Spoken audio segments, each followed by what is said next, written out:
texto do livro Renovando Atitudes, que foi escrito, psicografado, por Francisco do Espírito Santo Neto. O nome dele é esse mesmo, Francisco do Espírito Santo Neto. Pode parecer estranho, mas não é.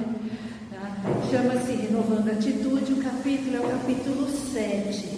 E está escrito assim no título: Eu não merecia. E aí vem o texto. Então hoje, como é um texto muito bonito, e ele é muito simples. Claro que não dá para a gente ler inteiro, porque ele é um pouquinho longo, mas dá para a gente pegar alguns pedacinhos, que foi o que a gente fez, e falar dos tópicos, das coisas mais importantes que ele escreve neste trecho.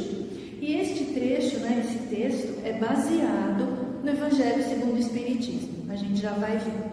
Então ele começa o texto com uma pergunta, que é uma pergunta que está no Evangelho segundo o Espiritismo, no capítulo, deixa eu colar aqui, gente, no capítulo 5, Bem-aventurados os aflitos, tá? No item, a justiça divina, ou a justiça das aflições. Então ele começa assim, é uma pergunta que está lá, ele começa o texto desse jeito. Por que uns nascem na miséria e outros na opulência, sem nada terem feito para justificar esta posição? Porque para uns nada dá certo, enquanto para outros tudo parece sorrir. Gente, eu acho que, se não uma vez por semana, pelo menos uma vez no mês a gente pensa isso. Por que aconteceu? Por que isso? Por que comigo? Por que eu mereço isso? Eu não merecia? No mínimo uma vez por mês a gente passa por essa frasezinha. E aí no próprio Evangelho ele começa a responder, curtinho, eu vou ler só um trechinho para depois a gente entrar no texto. A psicografia é do Francisco, o espírito chama Hamed. Hamed é um espírito da fraternidade de Ramatiz. Tá? Então ele que faz o texto, o Francisco só psicografou. Qual é a resposta que tem então ali no Evangelho? As vicissitudes da vida têm, pois, uma causa, e uma vez que Deus é justo, essa causa deve ser justa. Eis do que cada um deve compenetrar-se bem.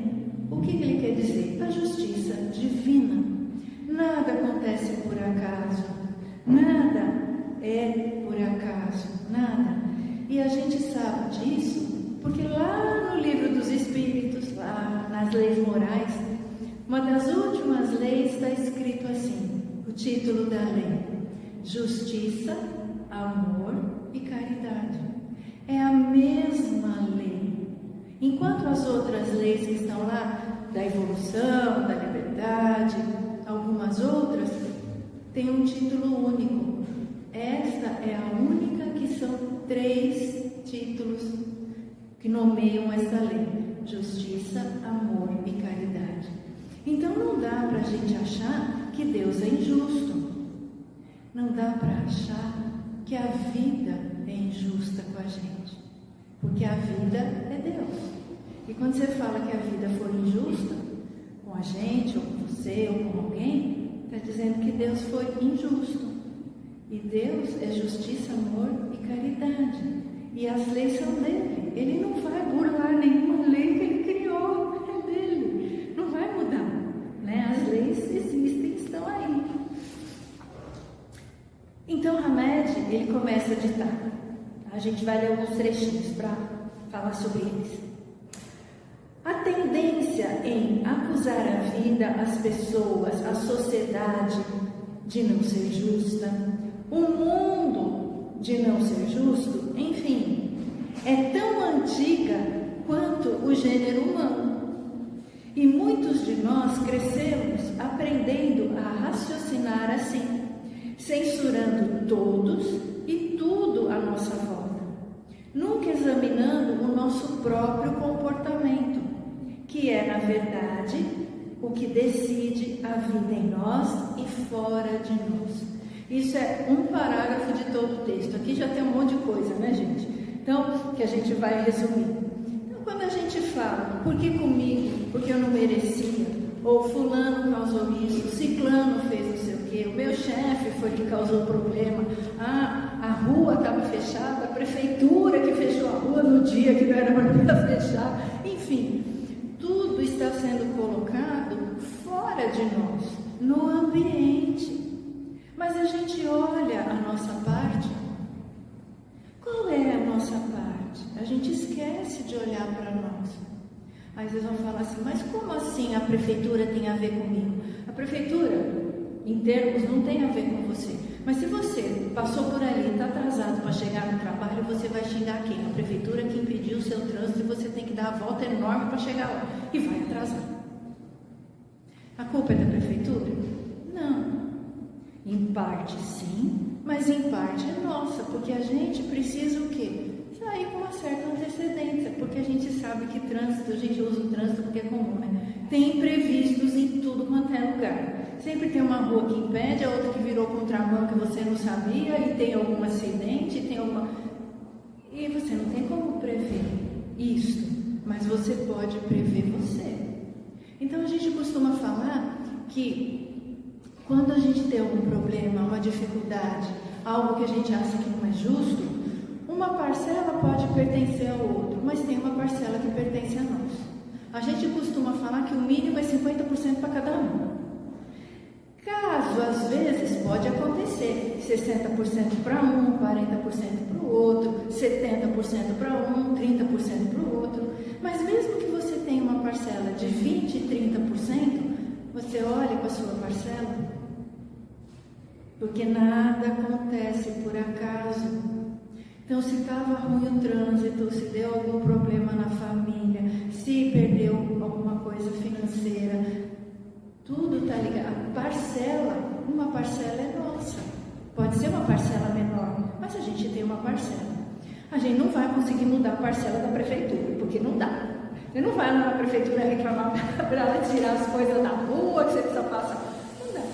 Mas você pode o quê? Olhar para a sua parcela, para a sua parte.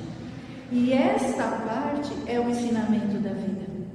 Esta parte é o que a espiritualidade envia no seu caminho para você aprender, para a gente aprender. Não para entrar em desespero, mas para a gente aprender o que eu preciso modificar, o que eu preciso mudar. Que coisinha, às vezes é uma coisinha pequena, gente. No livro dos Espíritos está lá que a nossa mudança não precisa ser gigantesca. Ele fala que é um passo ínfimo para nós evoluirmos, porque a espiritualidade ajuda. Mas o que impede a gente, às vezes, de olhar para a nossa parcela? Nossa parcela pode ser 10, 20, 30, 40, 50%, pode ser 60%, né? A gente pode derrapar, é humano derrapar, mas a gente precisa olhar para ela. E o que impede a gente de olhar? Cada um tem a sua desculpa. E de novo, a desculpa não faz olhar para dentro de si. Estão percebendo o que o texto está querendo dizer? Né? Então, esse é o caminho para a gente entender que tudo que vem para nós é para aprendizado. Não é para sofrimento, não é para punição, não é para culpa, não é para, enfim, ficar se martirizando. Não, é para a gente aprender. Mas para a gente aprender, a gente precisa olhar com clareza o que está acontecendo, qual é a dificuldade que a gente tem, para a gente o quê? Buscar a nossa melhora.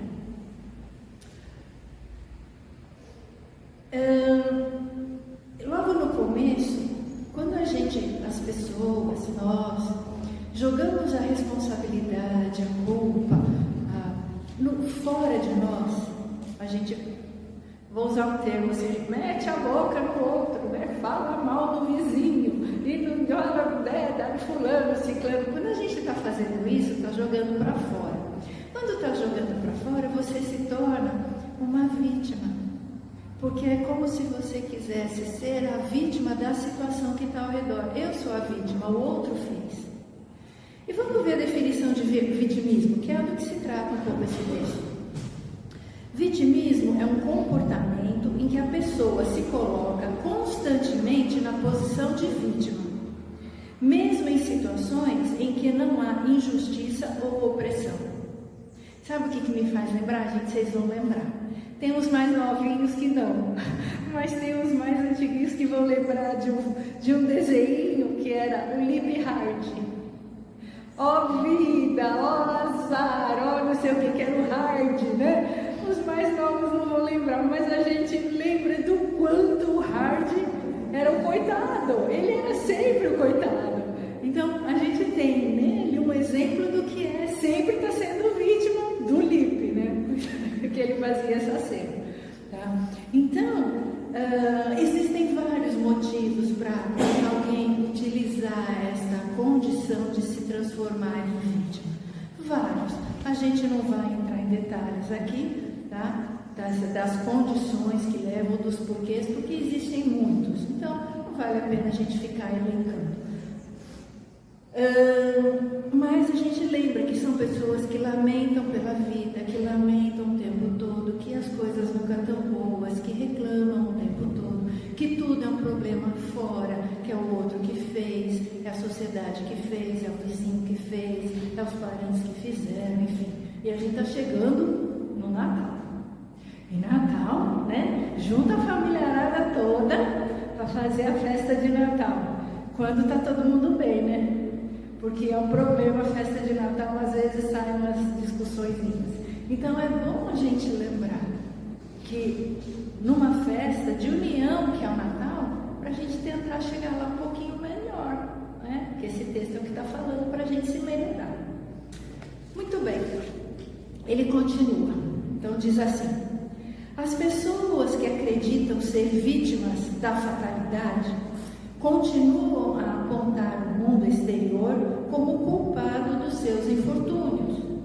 Recusam absolutamente reconhecer a conexão entre seus modos de pensar e os acontecimentos exteriores. São velhas crenças afirmando que não conseguem, se acomodam, é o comodismo, ser e fazer diferente. Nem tentam. Entraram num vício de comportamento de serem o quê?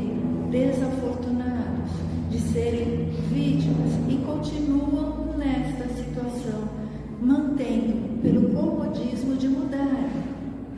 Não sabem que são arquitetos do seu destino, nem se conscientizam de que o passado determina o presente, o qual, por sua vez, determina o futuro. Isso é uma linha de tempo. Mas Einstein falava o seguinte, mais na modernidade, cientista, Einstein falava o seguinte, que a distinção, ou seja, a separação entre passado, presente e futuro é uma ilusão teimosamente persistente. O que isso quer dizer? Que o passado, presente e futuro estão aqui agora juntos. Se você modifica uma mínima coisa, um sorriso, um olhar, uma gentileza a mais para alguém que você acha que não é muito legal, que você não gosta muito, isso modifica todo o seu futuro. Isso modifica tudo que vem pela frente.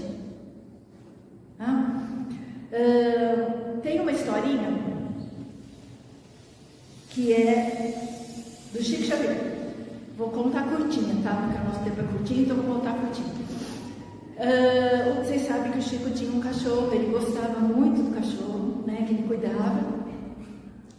E num certo dia, quando ele chegou do trabalho, o cachorro dele tinha morrido, né? Tinha sido envenenado. E ele tinha sido envenenado pela vizinha, porque o cachorro latia, fazia muito barulho e aquilo incomodava a vizinha. Muito bem. Aí, Chico ficou chateado, né? Muito triste. Como é que alguém poderia fazer uma maldade dessa? Aí aparece Emmanuel. Aparece Emmanuel e fala para ele assim: agora você vai comprar uma máquina de costura para essa senhora. Ele olhou, mas por que eu vou comprar um negócio para ela? Ela acabou de tirar a vida do meu cachorro, um ato de maldade, de crueldade, porque ela está precisando. Então você vai lá e vai conversar com ela, vai perguntar para ela o que ela precisa, eu já estou te adiantando, e você vai ajudá-la. E Chico não tinha jeito, né? Ou ele obedecia Emmanuel ou ele obedecia. Ele falou disciplina, disciplina, disciplina, de como fugir. Então ele foi na vizinha, conversar com a vizinha, perguntar o que ela estava precisando, se tinha alguma coisa que ele podia ajudar, que nem ele entendeu direito, mas ele fez o que Emmanuel pediu. E a vizinha falou, eu preciso sim. Falou da máquina de costura, porque era o meio de sobrevivência dela. E essa máquina tinha quebrado. Aí ele falou, tá, então eu vou ajudar. Aí Emmanuel falou para ele assim, não, você não vai ajudar, você vai comprar uma. Aí ele falou, com que salário? Porque o salário dele era todo contado, não tinha. Aí ele falou, você vai lá e vai fazer tudo a prestação e vai dar um jeito. Aí ele foi no lugar, ele pagava um conto de réis por mês, conseguiu fazer a prestação tudo e levou para ela a máquina de costura para que ela pudesse trabalhar. Nisso, ela olha para ele e fala, você sabe o que eu fiz, né? E ele fala, sei. Aí ela falou para ele assim, então por que você está me dando de presente? Ele falou, porque a gente precisa combater um ato que não foi bom, uma coisa boa, e eu estou fazendo uma bondade para você. Com isso, ele fez o quê? Ele quebrou toda aquela raiva, toda aquela mal-estar que existia nela em relação a ele, né? A ele e ao cachorro. Aí ele cortou vamos dizer, aquela linha que existia entre eles, transformando aquilo em algo bom. Para quê? Para que ela não fizesse isso para ninguém mais. Porque ela ia trabalhar, ela vê um ato de bondade para com ela, para que ela não fizesse mais nenhuma crueldade com ninguém. Né? Então, a explicação é mais ou menos essa. Então, tirou-a da onde? Chico foi lá e tirou-a do vitimismo. Ela era responsável? Era, mas ele foi lá e ainda deu um presente para ela. Então é assim que a espiritualidade ou que a vida nos mostra e nos ensina os caminhos para a gente mudar a nossa condição. Então todo mundo pode mudar? Todo mundo pode mudar. Mas precisa querer. Eu não posso mudar ninguém, eu só posso mudar a mim. Se eu mudar a mim, as circunstâncias ao meu redor vão ficar melhores. E isso chama-se lei da atração.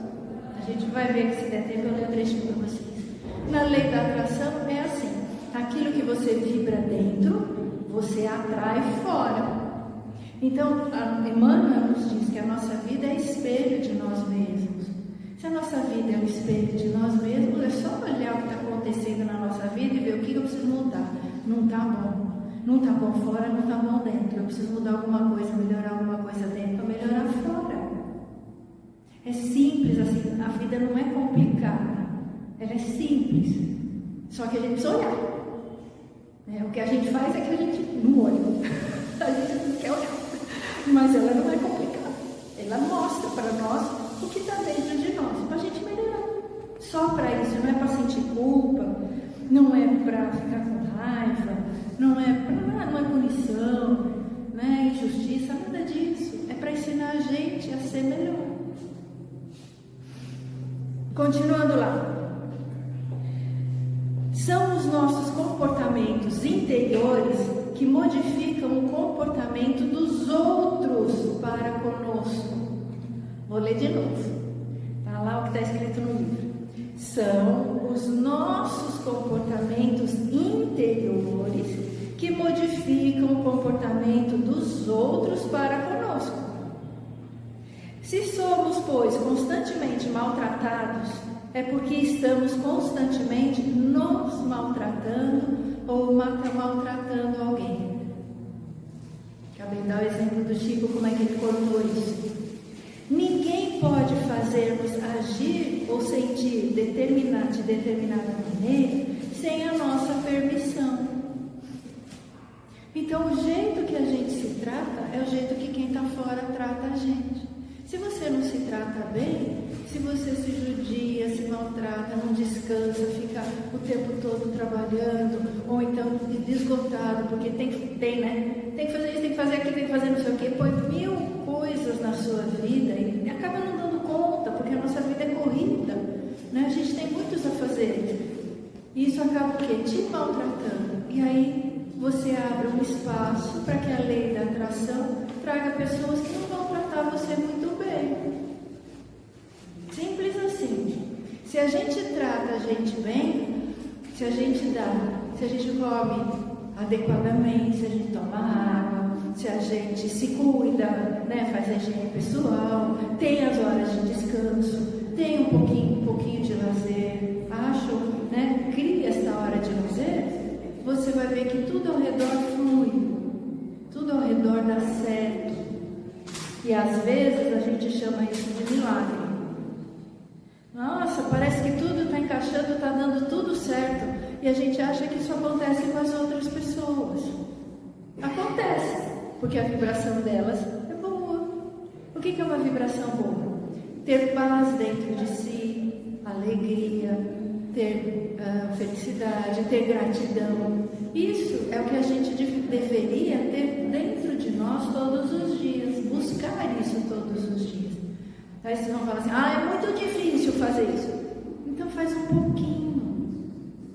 Tira meia hora do seu dia, põe uma musiquinha zen, que a gente fala, é bem zen. Ouve um pouquinho e busca trazer a gratidão pelo dia, a gratidão por quem fez a comida, por quem está lá que te ajudou, porque você conseguiu ir e vir sem acontecer nenhum acidente na rua com você.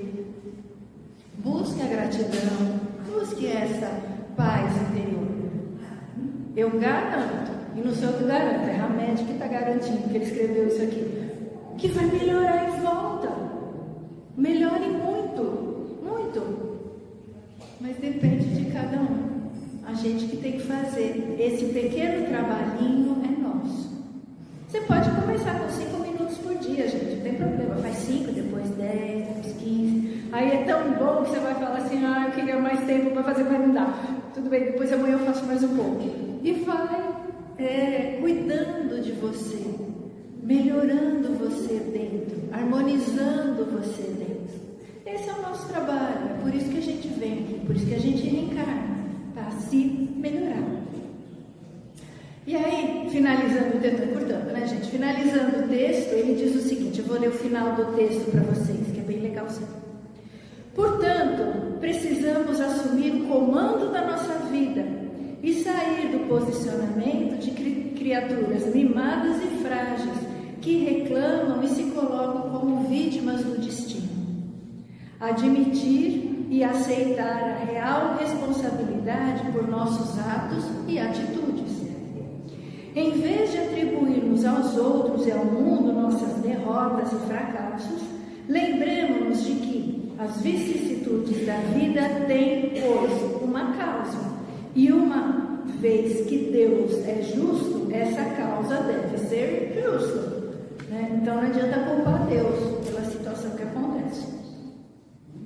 Assumir total responsabilidade por todas as coisas que acontecem em nossa vida, incluindo sentimentos e emoções, é um passo decisivo em direção à nossa maturidade e crescimento interior. Então o Hamed termina o texto dessa maneira. Tá? E o que a gente aprende então? O que a gente consegue aprender com isso? Vamos pensando aí. Eu vou falar 3 frases para vocês. No livro Calma, do Chico Xavier, Emmanuel diz o seguinte: assume as responsabilidades que te dizem respeito. As suas, ele não está falando para assumir as minhas, nem a do vizinho, nem a do mundo, nem a da prefeitura, nem do prefeito, nem do governador, nem do presidente, de ninguém. É as suas responsabilidades. A outra parte você não tem como assumir responsabilidade. Você só pode assumir sobre as suas condutas, seus sentimentos, seus pensamentos. Essa frase é de uma pessoa que não é famosa, mas eu achei muito bonitinha. Ela diz o seguinte: O vitimismo é um hábito negativo, de atribuir a culpa aos outros e ou ao universo por não se sentir capaz. E aí tem uma frase que não é de um espírita, é de um gestor, é um empresário e gestor muito famoso no nosso país e fora, de sucesso, e ele escreveu vários livros, é Max Ginger, né? Acho que mais ou menos fala assim, porque o nome é alemão, e ele diz o seguinte: a vítima sempre encontrará desculpas, o protagonista sempre encontrará caminhos. Então a gente aprendeu o quê? Que se a gente ficar como vítima de tudo e de todos, a gente vai atrair mais problemas ao nosso redor.